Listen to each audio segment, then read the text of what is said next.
নমস্কার বন্ধুরা, আজ আমরা যাকে নিয়ে আলোচনা করব তিনি হলেন স্বাধীন ভারতবর্ষের দ্বিতীয় প্রধানমন্ত্রী শ্রী লাল বাহাদুর শাস্ত্রী মহাশয়।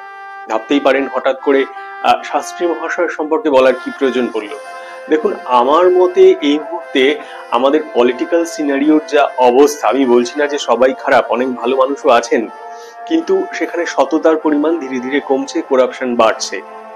সেখানে আমার মনে হলো এমন একজন মানুষকে নিয়ে আলোচনা করা উচিত যিনি শুধুমাত্র প্রধানমন্ত্রী ছিলেন না, তিনি একজন নির্ভীক, সৎ, দৃঢ় সংকল্পের মানুষ ছিলেন। ভবিষ্যতে যারা রাজনীতিতে আসতে চায়, আমার মতে তাদের এই মানুষটির সম্পর্কে সম্যক জ্ঞান থাকাই উচিত। এই মানুষটির সাফল্যের কাহিনী এবং বিশেষ করে মৃত্যু রহস্য কোথাও গিয়ে আমার মনে হয়েছে একটু চেপে দেওয়া হয়েছে সবসময়। যেমন ধরুন, এই মানুষটি জন্মেছিলেন 1904 সালের 2 অক্টোবর মোগলসরাইতে। আচ্ছা, 2 অক্টোবর আমরা তো জাতির জনকের জন্মদিন পালন করি, অবশ্যই তিনি মহান মানুষ, কিন্তু এই মানুষটির কথা, লাল বাহাদুর শাস্ত্রীর কথা সেদিন আমাদের একবারের জন্য কি মনে পড়ে? তার পিতা ছিলেন মিস্টার শরদ প্রসাদ শ্রীবাস্তব, যিনি পেশায় ছিলেন শিক্ষক। কিন্তু দুর্ভাগ্য এই মানুষটির, মাত্র 1.5 বছর বয়সে তিনি তার বাবাকে হারান এবং অত্যন্ত দারিদ্র এবং চরম সংকটের মধ্যে তিনি মানুষ হন। তার আদর্শ সবসময় প্রবাহিত হয়েছিল গান্ধীজি, স্বামী বিবেকানন্দ এবং অ্যানি বেসান্তের দ্বারা। এরপরে বড় হয়ে তিনি ভারতের স্বাধীনতা আন্দোলনের সঙ্গে যুক্ত হয়ে পড়েছিলেন।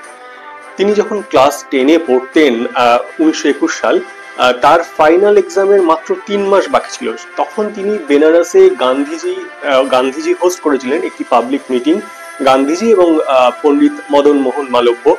সেই মিটিংটি তিনি অ্যাটেন্ড করেছিলেন। মিটিংটি প্রধানত যে বিষয়ের উপর ছিল যে লোকাল স্টুডেন্ট যারা আছে, ভারতীয় স্টুডেন্ট যারা আছে, তারা গভর্নমেন্ট স্কুল পরিত্যাগ করো, মানে ব্রিটিশের আন্ডারে আমরা পড়াশোনা করব না।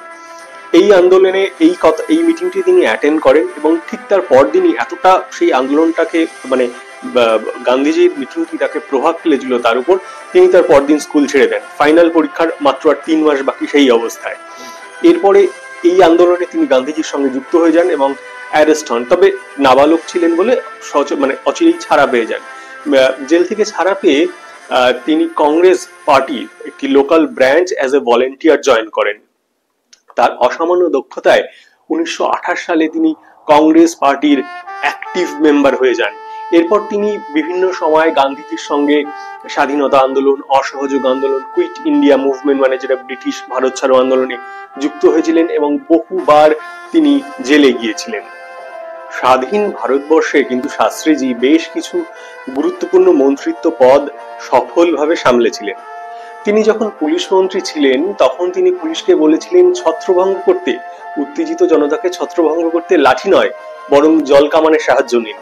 আবার তিনি যখন পরিবহন মন্ত্রী ছিলেন, তিনি প্রথম বাসে মহিলা কন্ডাক্টরের নিয়োগ করেন।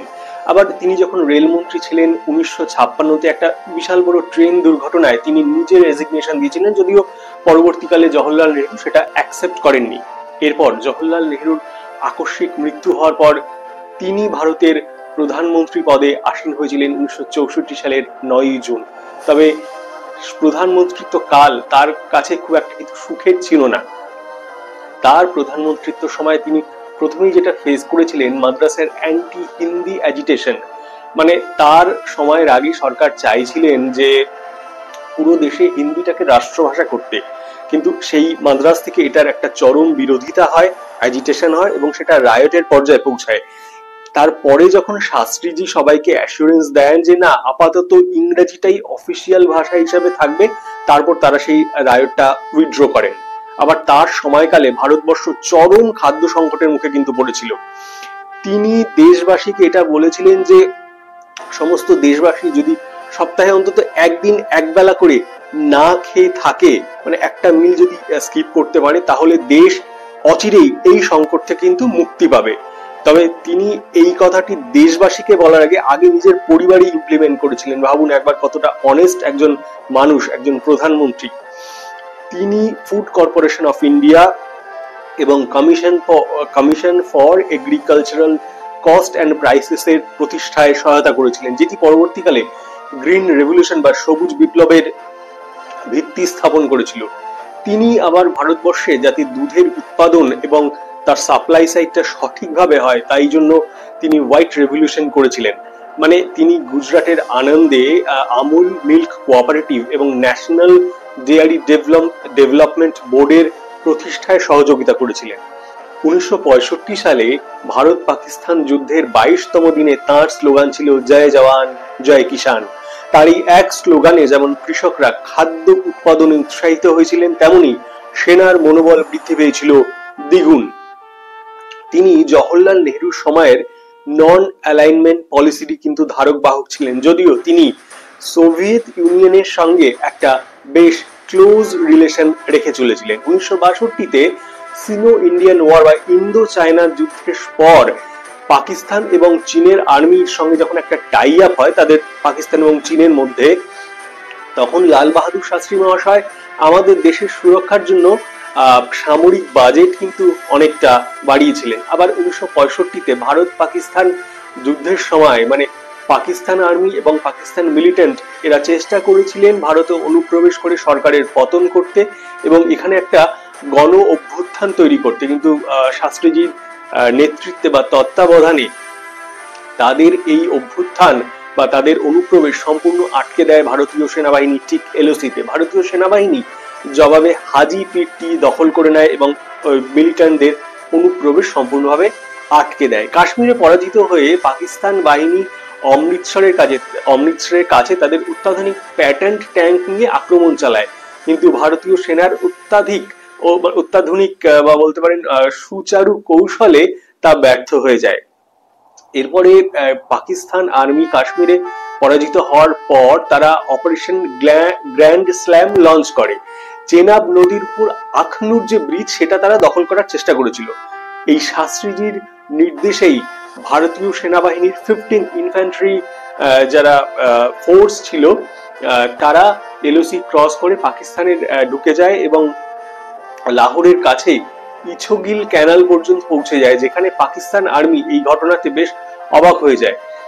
আবার ভারতীয় সেনা লাহোরের কাছের বেশ কিছু অঞ্চল দখল করে নেয়, যেমন লাহোরের খুব কাছে অবস্থিত বুরকি গ্রাম ভারতীয় সেনা কিন্তু দখল করে নেয় এবং পাকিস্তানি সেনার কাছে এটা বেশ একটা চাপ সৃষ্টি করেছিল। এরপরে 1965 সালের 23শে সেপ্টেম্বর ইউনাইটেড নেশনস এর মধ্যস্থতায় এই যুদ্ধ বন্ধ হয়।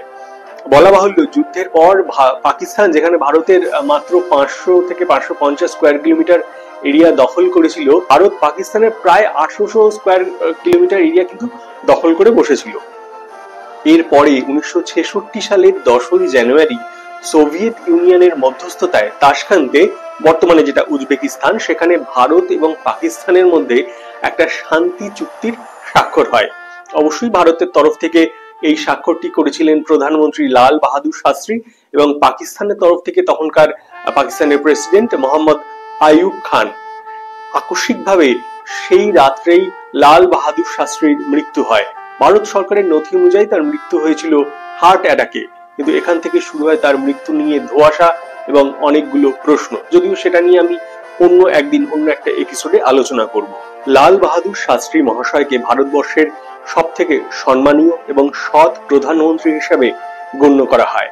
তিনি একজন সেকুলার ছিলেন এবং ধর্ম এবং রাজনীতিকে একসঙ্গে মিশিয়ে রাজনীতি করা তার আদর্শের বিপরীত ছিল।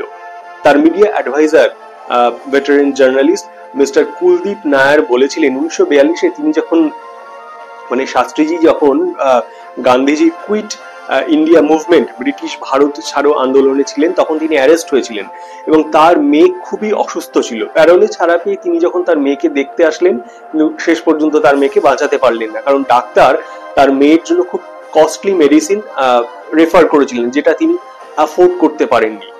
আবার 1963 সালে তিনি যখন কোনো মন্ত্রিত্বে ছিলেন না, শাস্ত্রীজি কোনো মন্ত্রিত্বে ছিলেন না, কুলদীপ নায়ার লিখেছেন যে তিনি একটি অন্ধকার ঘরে একা বসেছিলেন। তাকে যখন জিজ্ঞাসা করা হয় কেন তিনি ঘর অন্ধকার করে বসে আছেন, তিনি বলেছিলেন এখন যে ইলেকট্রিক বিল মেটাতে হবে সেটা তাকে তার পকেট দিয়েই মেটাতে হবে এবং এমপি হয়ে বা মিনিস্টার হয়ে তিনি অতটা উপার্জন করতে পারেননি যে এই ইলেকট্রিক বিল তিনি মেটাতে পারেন। আবার তার সারা জীবনের সম্বল বলতে একটা ওই পুরনো গাড়ি ছিল, যেটাও তিনি ইনস্টলমেন্টেই কিনেছিলেন। প্রধানমন্ত্রীত্বে থাকার সময় তিনি লখনৌয়ে বাল বিদ্যা মন্দিরের ভিত্তিপ্রস্তর স্থাপন করেন। এরপরে চেন্নাইয়ে সেন্ট্রাল ইনস্টিটিউট অফ টেকনোলজি ক্যাম্পাসের উদ্বোধন করেন। তিনি 1965-এ ট্রম্বেতে প্লুটোনিয়াম প্রসেসিং ইউনিটের একটা উদ্বোধন করেন। এরপর ডক্টর হোমি জাহাঙ্গীর ভাবার পরামর্শে ভারতবর্ষে নিউক্লিয়ার এক্সপ্লোসিভ ডেভেলপমেন্টে তিনি সম্মতি প্রকাশ করেন। এরপরে তিনি চেন্নাই পোর্ট ট্রাস্টে জওহর ডকের উদ্বোধন করেন এবং গুজরাটের জামনগরে সৈনিক স্কুল বালাচান্ডির প্রতিষ্ঠা করেন।